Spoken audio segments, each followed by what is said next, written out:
Hey, hey, hey, we have another episode. We have Mikelann in the house. So good to have you here, my dear. Hello from Seattle. Hello from Seattle. Hello, Seattle. Hello from New Jersey. Coast to coast. Let me tell you about this amazing woman. Her name is Mikelann Valterra. I love that name. It's just, there's something very exotic about it. And it is, it's like, I love it. For more than 2 decades, master money coach. Yes, you are. You have helped women transform their relationship to money. It's one of the reasons I wanted you here, frankly, because we talk about all these different aspects of life, and we don't necessarily talk about one of the biggest things that people stress about. So let me just share a little bit more about you.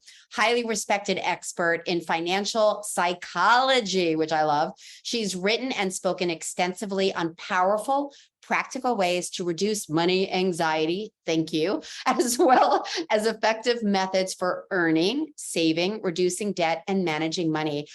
This is so important. I am so grateful that you carved some time out, because the reality is it is a big part of people's happiness and stress and finding balance and really creating the future that they desire. And a lot of women, especially women, don't know how to do it. And I will just say right off the bat, when I left my husband, who did all of the finances, I was a friggin' deer in headlights. And I had the kid, and I didn't have the job, and he had the job. And then, we worked out the money. And then I was like, I had no idea how much things cost. I mean, I really was a deer in headlights. And so I really can't wait to hear some of your tips on how this woman in the second half of life can really create something on her terms. So thank you so much for the work you do. This is so important. I am so jazzed to talk about all this today. It's so like, I love, Junie, I love working with women in midlife, and here I am, a woman in midlife. So it's all so important. Beautiful, beautiful. And I know you work with a lot of people that are divorced, and there's a lot of women here that are divorced, or women that are just starting over in some way, whether it's a change of career, or the kids are out of the house, or maybe they lost a spouse. I mean, there's so many different things. So I'm just curious, when it comes to this, I'm on my own thing. I'm starting over, or I'm in the second half of life. What might be a silver lining to this stage of life when it comes to money? Oh my gosh, that is such a good question. Let me start with, I'm realizing that it's possible that some of your listeners may not know what money coaching is. So can I just take like 60 seconds to tell them? 100%. You could even have 90 seconds. Okay, I'm going for it. 90 seconds. So, it used to be, Junie, that if people had questions around money, they would either go to a financial planner, investments, or maybe a credit counselor because they're struggling with debt. Yeah. And, you and I know most people have both. We want to build our net worth even after divorce, especially after divorce, where many people are struggling with debt. And neither of those professions is really super well equipped to deal with the emotional side of money. And talk about money and emotions if you're in, divorce, or it comes up a lot regardless of divorce, as you and I know, right? Yeah. So money coaching arose to work with people around the practical and the emotional side of money. And so, we work with people on, let's get some systems set up. Let's look at where your money is going. But more importantly, and this is, I know a piece we'll keep coming back to in this conversation, where do you want your money to go? What's a nourishing spending plan that looks the way you want your life to look? Right. And how to get there, right? And so that is the perfect segue to what you asked, which is there a silver lining to divorce? Right. And I think there's several, because I think that a lot of us in divorce, it's really about new chapters. And anytime you've got a new chapter in your life, there's a lot of openings, a lot of possibilities. But I think that with money, part of it is you now get to do money the way you want to do it. There's lots of stuff going on around money and women in midlife, and particularly around divorce. But the fact that you can now spend the way you want, you don't have a second person in on every financial decision. You can start framing out the life that you want, and you can now set up money in a way that works for you, as opposed to a way that may have worked for the person that you were married. And so, it begs the question, well, what works for you? Because Yeah. now we're in that place where we get to start asking ourselves questions. What do we want our money life to look like? We all have different personalities, but it's just like you can now sleep in the middle of the bed, and you can hang up all the art that you love that Yeah. maybe that other person hated. It's the same thing with money, right? Yeah. You get to do it the way you want. I love it. And when you're sharing that, all I keep hearing inside of me is freedom. It's an opportunity to design what works for you. Now, the challenge, as we know, is if we haven't been taught and we have this new chapter and we have money, or maybe we don't have money and we don't have the chops, that can cause a lot of stress. So true. So, like, where do you start? Because I'm hearing about the emotional, like, because yeah, you can learn, you can study. My mom is like Oh my so gosh. good. She's like my financial planner. But at the end of the day, I'm still working my inner relationship with the numbers and my comfort around what I have and what I'm creating. How do you navigate that? Where do you start? Well, so what I find is a lot of people identify with being in a money fog. And you go, well, what's a money fog? But you can almost tell by the way that it sounds. When people are in a money fog, it's a way of saying we're not clear. And particularly when you're in any big transition, like potentially divorce, suddenly we're really not clear. Like, how much can I spend? How much money do I have available to spend? What Right. about money coming in? So, one of the very first places to start is saying, okay, let's just look at what is currently coming in and going out. Before you start framing out your ideal life, which is absolutely where I want to go, right? But before we can get to, what is this beautiful life you're creating, let's look at right now, how do we get financially clear? And, that often starts with, okay, where's my money going? How much money is coming in? And, there's so much power in looking at where your money is going, and a lot of fear, right? Yeah. Because yeah, let's be honest, right? I mean, one of the Yeah. very first pieces that comes up for people is, what am I going to see? And, and one of the biggest fears that you touched on is, am I going to have enough? Yeah. Especially 'Cause in this age range. I mean, most of the women that follow me are definitely over 40 and a right. lot of 50s and 60-year-olds, Mhm. 60-year-olds. So they might be starting over for all different reasons. And now they're bumping up against retirement or Right. just slowing down. And Right. Mhm.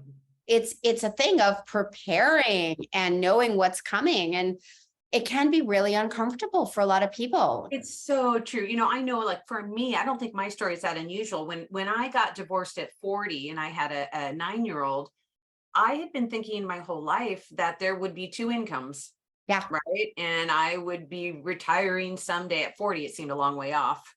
Now in my mid 50s, it does not seem that far off, it happens. it happens, right? But I just assumed, as we do, that my beloved would be there. And so when the stick of dynamite came and that blew up, suddenly it was like, oh my gosh, did I have a little bit of child support? I did. Not, we have, everyone's situation is unique, but I think it's pretty common. But Yeah. really, it was about, okay, what's my income? What are my expenses? And now I have to recreate my financial life so that it works. And Yeah. it brought up so many big issues, Ginny. One of them was I had to increase my earning, because when you talk about money coaching, people assume it's all about spending. And that's a big topic. It's super important to, feel in control of spending. There's a lot of emotions around spending, but it's also about, do we need to step into our earning power? Yeah. And that's a big thing that comes up for women in this kind of demographic that we're talking about. Ultimately, we want to look at all of it. And Yeah. how do you do that? It can feel, that's partly why it feels overwhelming. Absolutely. And, stepping into the earning part, then what I hear often, and it's certainly the type of work that I do, even though it's not on money, but it does come up, is worthiness, is being able to know that we can step into certain arenas if we haven't before. And then there's the fear of all the different fears of trying to do something we've never done, all the paradigm shifts. Even though women have come such a long way, we still have a ways to go. And we have all the conditioning that sometimes says, you're in your 50s. What kind of job are you going to get? And so there's this back and forth. So I'm curious, like what might be one tip for someone who's going, well, this all sounds great. Money in, money out, setting the future, but I'm scared. Where might we start? So the term that some of your listeners may have heard is called under earning. In fact, my first book was on women and earning, this exact topic we're talking about, and looking at, are we caught in a pattern of underselling ourselves? And there's a lot of psychology in this, like you said, a lot of worthiness and self-esteem. Now let's add in glass ceilings. Now let's add in ageism. Now let's add in some good old fashioned discrimination, right? Invisibility, putting yourself out there. What are people going to think? And how how am I going to be perceived? Oh my gosh. It's you mix this little cocktail up and it's pretty potent, right? So one of the very first things that I have people do is we start looking at, what does your ideal life cost? Because a lot of people really don't know how much they want. I got to make some more money on that one. Yeah, right. Exactly. And then we step it back and we say, okay, there's the ideal. That's great. Mm-hmm. But what would a life cost that felt sufficient, that felt enough, right? And then you can bring it all the way down to, well, what's bare bones, right? There's 3 different levels around earning, bare bones, feeling like there's enough, and ideal. Yeah. But, when we really start framing that out, it's powerful. It's scary. That's why it's often helpful to have, someone to be in this soup with you. Sure. But the power of looking at how much money you actually need to earn, as overwhelming as that question can be, Junie, I'd rather have women look at it now and not wait another 5 years. Oh my God. Exactly. Yeah. Yeah. It's like, and the other piece that I always want to remind people is, women kick ass in their 50s. Oh, sorry, I swore. Oh no, you can say whatever you want. I forgot to ask how PG is it. Yeah, no. If we're talking about women in midlife, very rarely are we PG, right? So we'll just sort of let it rip. But what you find is women actually start earning and can earn quite a bit, but our earning, if you like arc, if you will, is much later in life than men's. Yeah. It doesn't mean that we can't earn a lot of money, but we often start careers later for all the obvious reasons. Yeah, me too. Children and that was my story. I was bringing up my kid, taking care of the family, and starting over in my late 40s. Yep. Totally. Super, super normal, right? And so there's so many powerful women that in the power and the creativity in midlife, it's volcanic, right? It is, because we know, we're done doing so much of the old stuff and fitting into other people's boxes. This is our time to spread our wings and really choose consciously what kind of life we desire. And money is a huge piece of it. It is. And, in my opinion, money should be our sacred tool and partner in creating this life. And so many people go, oh my gosh, I love the idea of money being my sacred partner in creating the life that I love. And now let's get in how to do that. And that's everything from, how do we set up this nourishing spending plan so that you can see how much life costs in a way that works better for you, right? And there's so much that's in that. But when people are in a money fog, and I mean, I know I'm a broken record on this subject, but when people are in a money fog, they honestly cannot tell how much is enough. They don't know what they can afford. They don't know what would be possible. Those are kind of those 3 core questions. In fact, I told you before we started, I have a book coming out in September, literally called Rise Above the Money Fog.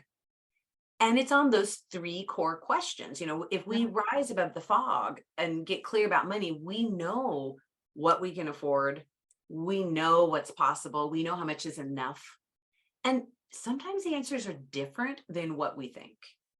Yeah. And unless we ask the questions, unless we take the time to unpack it, we don't know. It's always such an amazing thing, because I'm a love and relationship coach. When I start to ask the questions of what they desire in partnership, or what they desire for their regular life, whatever it is, as we drill down, it's like, oh, I never even thought of that. Oh, I never, really, grokked that was the direction I really wanted. So with money, I can only imagine what comes up, and shocking things. Well, and I think one of the fun things in money coaching is really helping people think through, like, how do you decide how much to spend?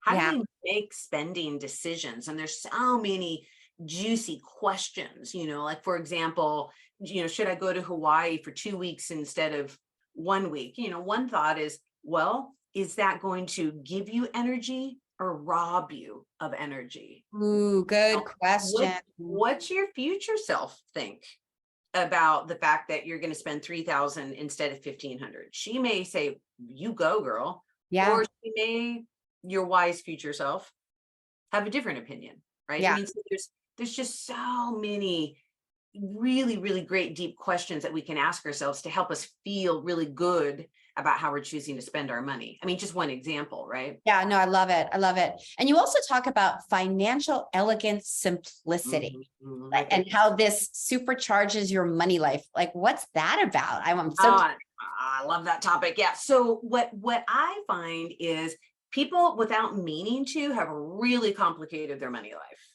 And no one's doing this on purpose, but one way you see that, Junie, is people have a lot of accounts. They've got 3 checking accounts and 5 credit cards and 3 savings. And, sometimes their accounts left over from their relationship. Sometimes it's just so easy to open up another account. But, I think the core is people are trying to get their arms around their money.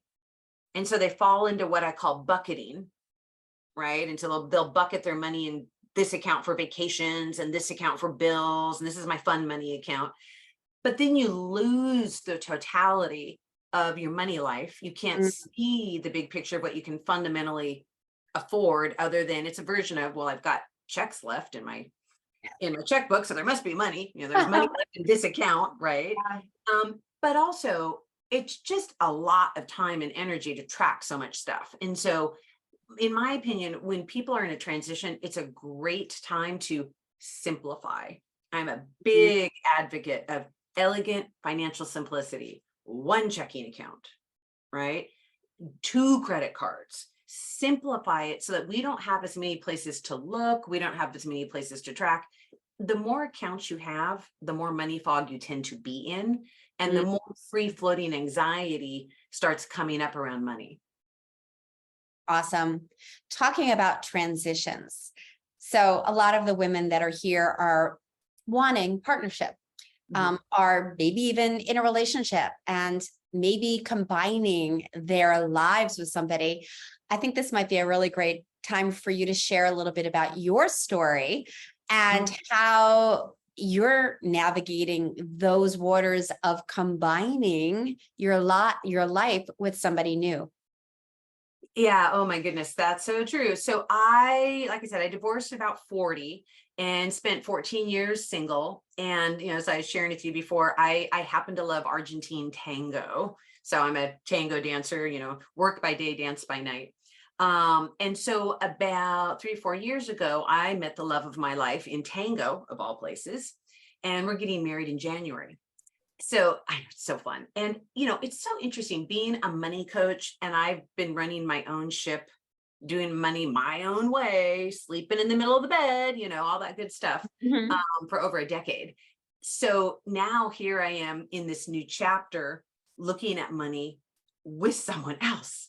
And so, what we did, and it's such an intense couples thing, is we created a joint annual spending plan where we looked at all our money together, which is such an intense, intimate exercise, right? It's like, Mhm. oh my gosh. But when you think about it, Jeannie, I talk to people who don't know what their beloved is earning or what money they have invested.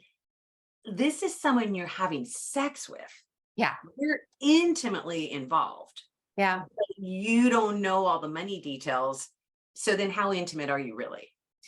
Just side note, I've read that the two biggest topics, sex and money. And if you Yep. can't talk about those two Yeah. in a relationship, it could be a little tricky. So It yeah, this is like absolutely intimacy, is. intimacy. Oh, Yeah. it is. Yeah. And it's so funny. My guy's name is Robert, and he laughs, marrying a money coach, because it was very different in his first relationship, and they had very different financial personalities. Yeah. So when, she was a little bit more on the spender side, he was a little bit more on the saver side, and they were married many years. And so you just sort of get used to that particular dynamic. And we have a different dynamic. Mhm. So it's interesting to, kind of talk about that, because I know initially his fear, and it makes sense, is, oh my gosh, if we combine our money, or where's the money going to go, or is there going to be enough? Because Yeah. he's so used to like almost being in this protective mode, Mhm. money. So, it takes a lot of conversations. And that's why I think working through the lens of a spending plan helps guide the conversations, because we're not just sitting there with a glass of wine and saying, let's talk about money. Yeah. That's kind No. of a bit of an overwhelming opener, right? Yeah. Yeah. But if we sit down and say, hey babe, let's plan what we want to spend in August, and then it brings us through, a lot of different subjects by definition. Hey, what are we going to spend in tango? Let's talk about the bills. Some of the subjects are sexy and some are not, Yeah, absolutely. but we feel so we feel like a team. That's We feel beautiful. like a team. And, and the wonderful thing is he doesn't stress about money anymore. That's amazing. He's like, That's I love that you have a plan. We have a plan. there's so much to be said about having a plan. I mean, like, it's not apples to apples, but it's the same concept. My business, I used to kind of be like fly by night. Oh, let me do this course, or let me do this retreat. And then I started working with my mentor a handful of years ago. And she was like, when you plan out the year, your nervous system gets to relax. And some True. things might change. However, I know what's coming. I know what my schedule is overall, like, 90%. And I just get to relax. Would you say it's the same when it comes to money? Well, it is. And actually, about 30% of my clients are self-employed. And so we do a business spending plan, which is very similar to a business plan. And that's part of what we do, is we plan out the year. Because when you plan out your money for the year, it also makes you plan out what you brought up, which is, well, what courses am I taking? Well, when am I taking time off? Right. And just like planning, it's not just planning expenses. You can't talk about money without talking about time and energy. This is your life. This is a thing. There's so many nuances to your life. It's huge, and I mean, I've done it for so many years. I can't even imagine not having an annual spending plan. I would be so stressed, Right, but exactly. a lot of people are stressed, but they don't necessarily know why they're stressed. Yeah. They're sort of used to this cloud of being sort of vague, and it's like, okay, but Mhm. what do I do? Right. Yeah.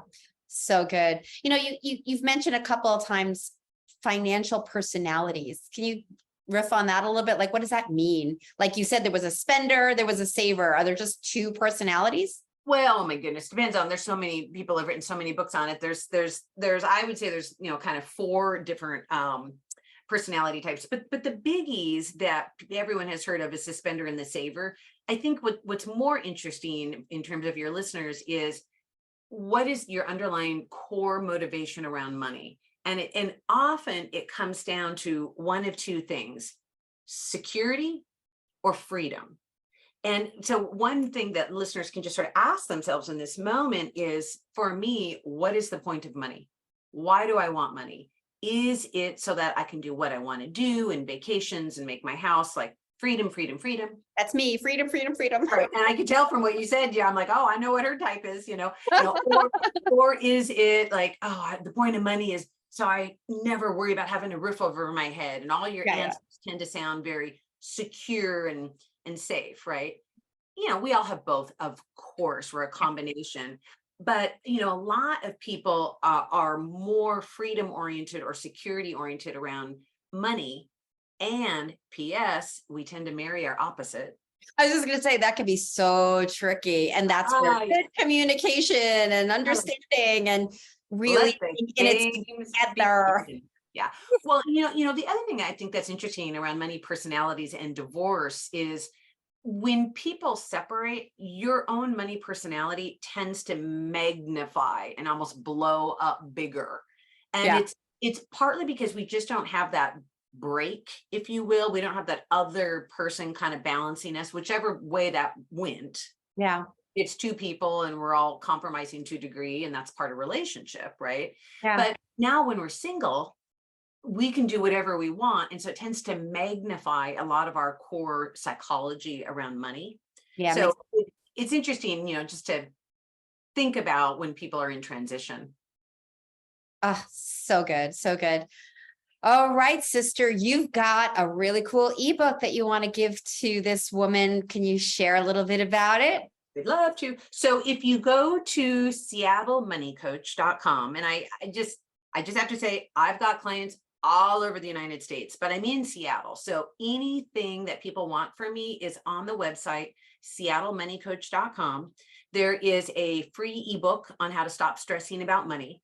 What I would encourage your listeners is, if this resonates with them at all, everything we're talking about, I would just book a free discovery call. Is That that way, on your website too? yeah, everything is on Seattle Money Coach. And if you book a free discovery call, it just means that you and I can connect for free for 20, 30 minutes. I want to help people figure out what's the number one thing that they can do to feel in control Yeah. of their money. So whether you want to grab the free ebook at Seattle Money Coach or book a free discovery call, it's all on Seattle Money Coach. Beautiful. And that link will be in the show notes. Another reminder that her book is coming out in September, Rise Above the Money Fog, the key to confidence, clarity, and control over your life. Wow. I'm So excited. cool. I'm so excited. Great. Oh my God. I know. I remember when I released my book, it was just, it's a It's like yummy experience. having a baby, right? It's like, Oh, if people only knew, if you haven't written a book, it's a long birthing process too. It ain't just 9 months. oh my God, it's so true. And it's so rewarding. It's so rewarding. And thank you. This was so beautiful and important for this community to hear this message. Really powerful words. Thank you. I'm so happy to be on. I just love your work, and I just hope your listeners find some value in this. Oh, yes, I'm sure they did. So good. All right, soul sister. I hope you've been breathing through this whole episode, because I know money can pull up some stuff. And I also hope that you got some good mojo rising right now because of the opportunities in this stage of life and what is possible. Find her website, go grab her PDF and talk to her. And that's it for today. Have an amazing rest of the week. And I'll be back next week with a new episode. Mwah. One more thing before you go. Have you taken my Discover Your Love Avatar quiz? It's a 2-minute quiz that can help you not only know your strengths, your superpower, because you have one, also identify some of your blind spots, some of the things that might be having you in your fear, having you behaving in ways that aren't in alignment with your highest self, the way you want to be when it comes to dating and relationships. And it'll also help you discover why maybe the stars haven't lined up for you yet. Bottom line is, you take this 2-minute quiz, you get a full report in your email with details on how to move forward in next level love, whether you want a partner or not. So you can go to midlifeloveoutloud.com/love quiz. The link is in the show notes as well. And if you haven't liked and subscribed to the station, I'm going to encourage you to do that too, so you don't miss any episodes. And I hope you got a ton out of today's. See you next week. Mwah.